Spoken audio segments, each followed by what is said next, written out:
So are you. You put everything we've built here at risk. My product, your distribution, his customers. We can run the East Coast. As soon as she pops her head up, we hit up. Do we have a deal?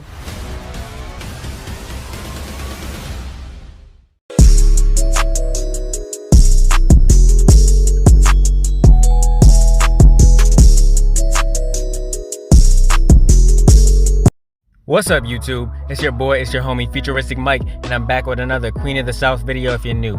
Make sure y'all leave your theories, comments, everything down below in the comment section. If you're a fan of Queen of the South, if you love Queen of the South, hit the like on this video. If you're new to my channel and this is the first time you're finding me, subscribe, turn on those post notifications so you can always see when I'm dropping some content so you never miss any Queen of the South news. Now, this is going to be the recap for Queen of the South, Season 4, Episode 5. Now, in the last episode, Javier and Boaz were gone the whole episode. They were trying to dispose of bodies, and then they get back. It looked like they were getting ready to lie to Teresa. So in this episode, we seen exactly what was said. And this episode was a good-ass episode. I ain't gonna hold y'all up too much. Let's just get right into it and talk about it. Now, in the last episode, they all killed Bobby.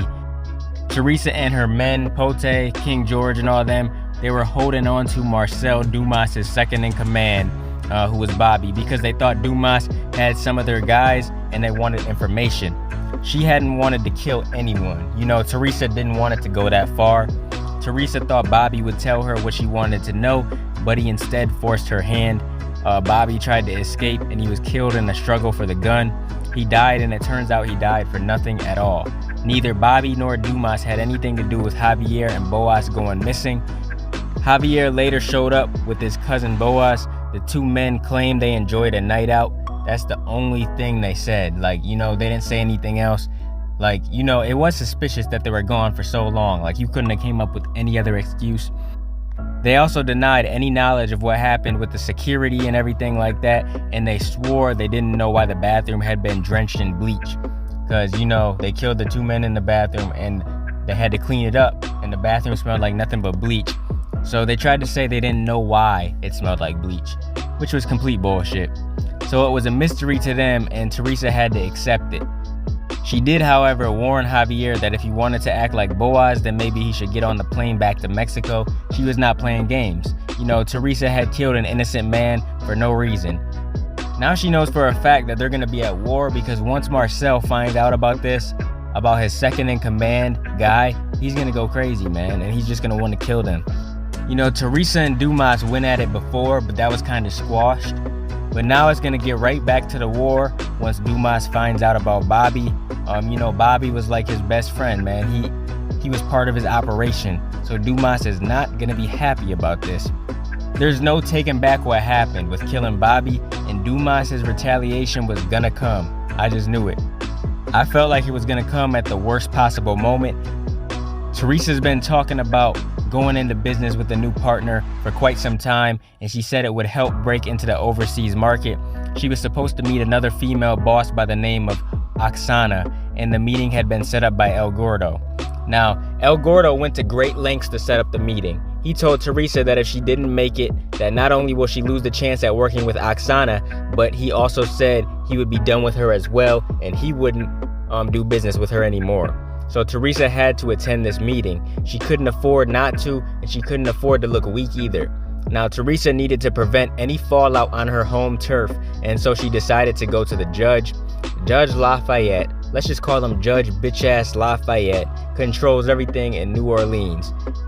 He could be called upon to talk to Dumas for her, and that's what she needed him to do.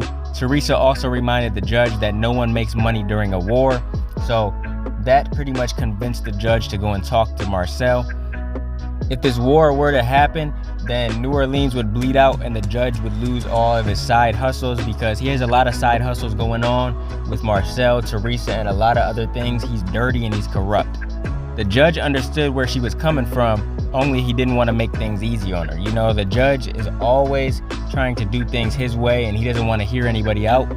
Now, Judge Lafayette wanted 10% of her business. Teresa had been willing to give him 10 grand, but not 10%. He was pushing things too far, and he knew it.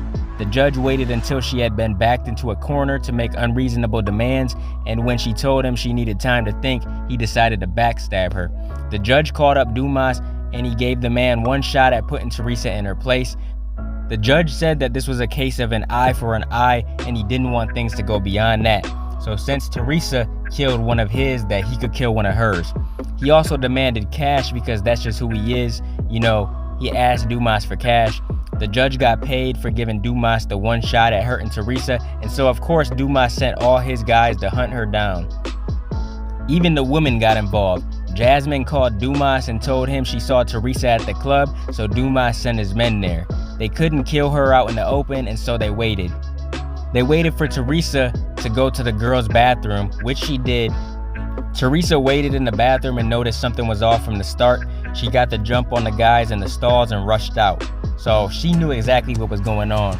She actually beat this dude the hell up, but she had King George finish him. She beat him up and then she had King George do what he had to do. So, you know, King George doesn't be playing around.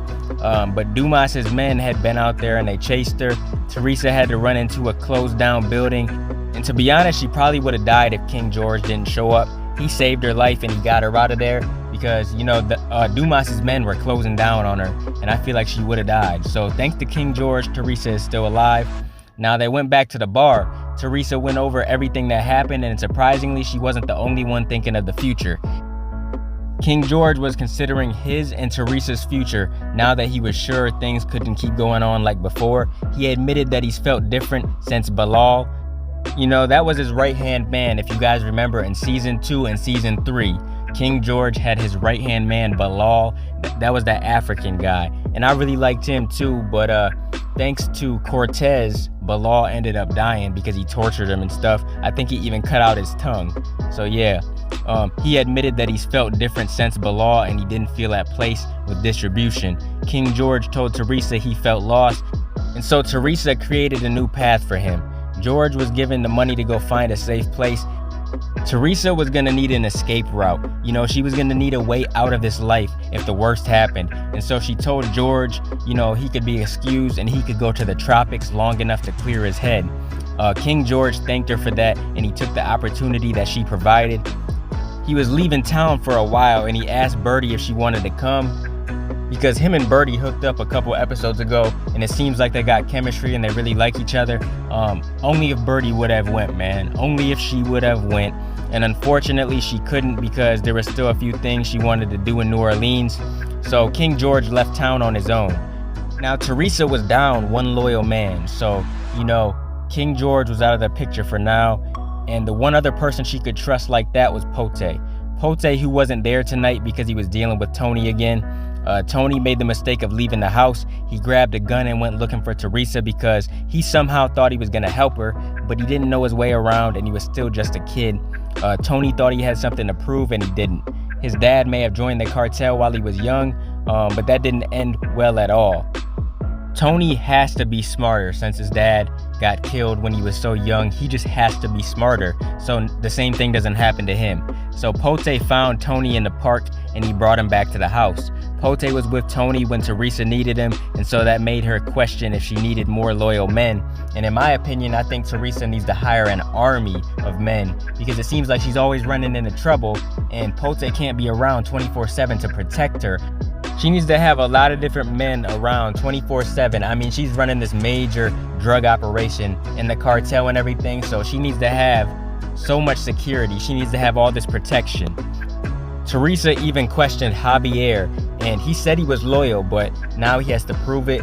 And you know, the fact that he didn't tell Teresa what really went on in the bathroom makes me question his loyalty. Teresa was losing good people, and just when she thought it was safe, Dumas had Birdie stabbed in an alley by the bar. And I'm really upset about this, man, because I was just starting to like Birdie's character. You know, she wasn't even on the show that long. She was on the show 5 episodes. I really love her as an actress, you know. Like I said before, she's from All American. I like her, man, and I'm just really upset they had her killed off. I feel like she could have been really good on this show. I feel like Teresa could have used her in the future. But it is what it is, man. People get killed off shows all the time. I just wish they wouldn't have killed Birdie. Now this Russian kingpin that Teresa was gonna go into business with, she procrastinated on whether or not she wanted to go into business with Teresa. And you know, that's pretty much the end of the episode. That's all that happened. I thought it was a good episode. I was just very disappointed that they killed Birdie at the end of the episode. Now it seems like King George will be out of the picture for a while, so we won't have him. But good thing we still have Pote. And I'm missing James this season too, man. I really miss James because he was a loyal soldier as well. I hope they bring him back in season 5 because I've already seen all of season 4, so I know he doesn't come back to the season finale. But I hope he comes back in season 5, man, because if we've seen him at the end of season 4, he has to be back in season 5, right? He just has to be. But what about Camilla too? I hope she comes back because I think they had her in exile or whatever. You know, they had her chained up probably or something like that. I don't know, man, but I hope she comes back in season 5. We need James and Camilla back. So if you guys follow Queen of the South on Instagram and Twitter and everything, make sure you guys comment on there to bring James and Camilla back. Man, we need to let them know that the fans miss those 2 characters. But overall, it was a good episode. You know, I think the episodes keep getting better. This season's pretty good so far. But I'll be continuing to bring you guys more Queen of the South content in the future. If you guys want to donate to the channel to help support the channel, I got links in the description to do so. Make sure you guys like, comment, and subscribe, and smash that notification bell so you can never miss a video. I'm gonna get out of here, y'all. It's your boy Futuristic Mike, and I'll talk to you on the next one. I'm out. Peace.